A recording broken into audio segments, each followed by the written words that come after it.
Hi there, welcome to the Animals Naturally podcast with me, Suzanne.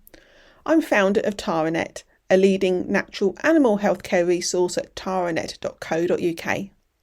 At my website you can find lots of information on how to care for your animals more naturally, whether they're large or small, as a way that holistic approaches can help with their health and well-being. You can also find lots of information on how to train in animal therapies, whether you'd like to just know enough to help your animal more yourself, such as through massage, or whether you'd like to train as a professional. I also retail the fantastic doTERRA essential oils range and the Forever Living products range of aloe vera products. The aim of this podcast is to give you lots of ideas and tips on how to care for your animals, and just also what you can do to improve the lives of animals generally. I hope you find it useful. I've worked in the domestic abuse sector for over 15 years, designing and commissioning services for those affected by domestic abuse, whether they're a victim survivor, a person causing harm, or a child.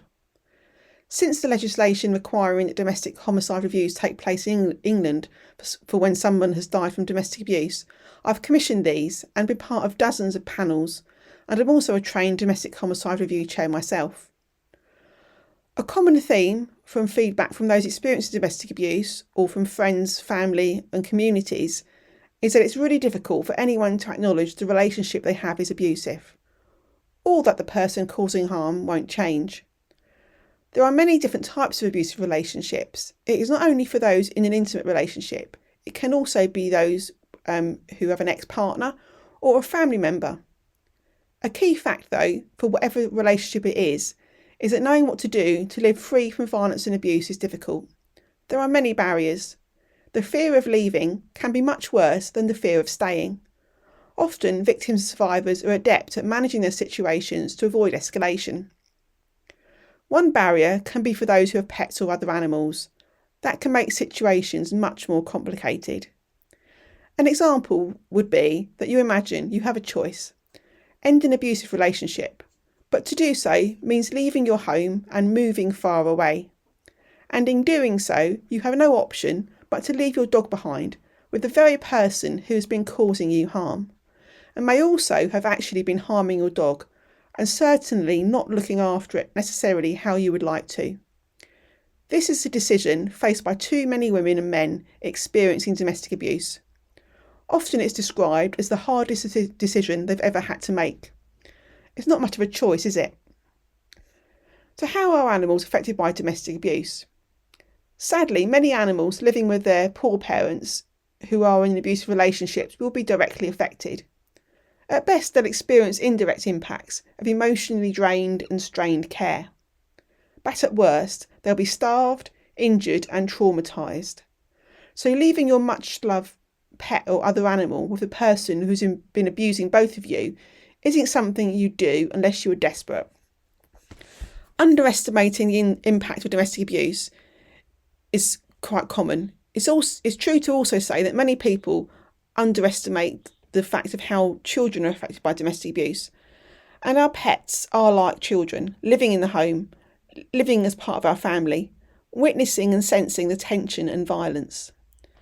But it can be easier to find alternative accommodation for a survivor of domestic abuse and their children than it is for a survivor and their pet, and that can't be right. So is there any answers to helping people and their animals affected by domestic abuse? Yes, there is. Around the UK and in many other countries, there are many animal charities who offer pet fostering schemes. These enable victims to leave their relationship and ensure their pet's safety. For instance, in the UK, Cats Protection has a Paws Protect scheme, which enables cats to be fostered in safe homes. And the Dogs Trust charity has their Freedom Project to help dogs to be safe. There's also a charity called Refuge for Pets who also offer fostering for a variety of animals. There are many other schemes too in the UK and around the world, such as Noah's Animal House in Nevada, USA. They provide a full-service pet facility located right on the grounds of a domestic violence shelter. They look to remove the no pets allowed barrier at women's shelters for the courageous survivors looking to get themselves back on their feet with their pet by their side. So what can you do to help pets affected by domestic abuse? Unfortunately, all the pet fostering schemes usually need more help. They need more funding, they need more foster carers, they need more awareness of their existence. This is where you can make a difference. You can help by fundraising for these charity schemes.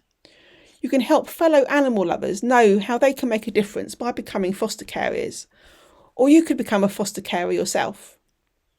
You can promote awareness of these schemes so that your customers and contacts who may be living with domestic abuse know that they can help their animals to be safe. You can do this through using social media, or if you have a business, whether that's a veterinary care practice or another type of business, you could include information on your website, in any publications or newsletters you send out, or even on invoices. Noah's Animal House and Dogs Trust have an active social media presence, which often features how you can help too. So hopefully you've given you some ideas how you can take action to help pets affected by domestic abuse. Were you aware of this issue before listening to this podcast? I hope it's helped you see that you can make a difference. Do remember that domestic abuse is not a private matter. It shouldn't be kept behind closed doors. And no matter how small, you can make a difference. If you're affected by domestic abuse, then please contact one of the national helplines available. As you may be listening to this from anywhere across the world, I'm not going to list all the national helplines here as there's too many to mention. So just go to Google or your other search engine and tap in domestic abuse help in your country and find your helpline. I offer help with policy development for those working in the animal sector. It's worth noting that given the sad prevalence of domestic abuse, that if you work for a company, perhaps you're a veterinary practice for instance, that there will be people you work with who are experiencing domestic abuse now, or they have done and are living with the after effects. Knowing how to help your colleagues is also really important, and I can talk about that another time. Hope you found this interesting, and until next time, thank you for listening. Goodbye.